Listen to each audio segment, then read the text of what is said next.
জন্মে থেকে কাশ্মীরে ওই ইনসার্জেন্সিটাই দেখে আসছি। একটু আমাকে বলুন এর আগে সিচুয়েশনটা কি ছিল, মানে 1980, 75, 76? একদম।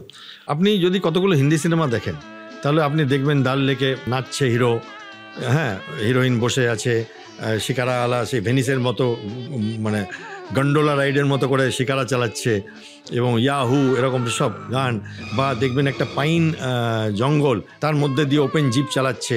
এই সিনটা আপনি দেখতে পাবেন, সেটা সত্যিই ছিল, সেটা আমরা দেখেওছি। তারপরে হয়ে যায় তখন কি প্রবলেমগুলো ছিল না?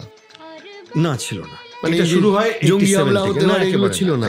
আচ্ছা, ছিল না। এইটা করে জিয়াউল হক বলে পাকিস্তানের একজন আর্মি জেনারেল, যিনি পরে রাষ্ট্রপতি হন এবং দেশ চালান। এটাকে বলা হয়েছিল যে ব্লিড এলিফ্যান্ট উইথ 1000 কাটস, মানে ইন্ডিয়া বড় দেশ, আমরা কোনোদিন যুদ্ধে জিততে পারবো না, বাট আমরা যদি ছোট ছোট ছোট ছোট আঘাত করতে থাকি তাহলে ইন্ডিয়া রক্তক্ষয়ে মরে যাবে, তাই জন্য সারা ভারতবর্ষে ছড়িয়ে দাও। তো সেই বারংবার এরা করছে এবং বারংবার মার খাচ্ছে। আপনি যদি দেখেন 65, 71, কার্গিল যুদ্ধ, সিয়াচিন গ্লেশিয়ার, অফ সিন্ধু, তো একটা হিস্ট্রি হয়ে গেছে এবং এখন বোধহয় অভ্যাস হয়ে গেছে যে ভারতের কাছে মার খাবো, আবার কিছুদিন পর একটা কিছু করবো।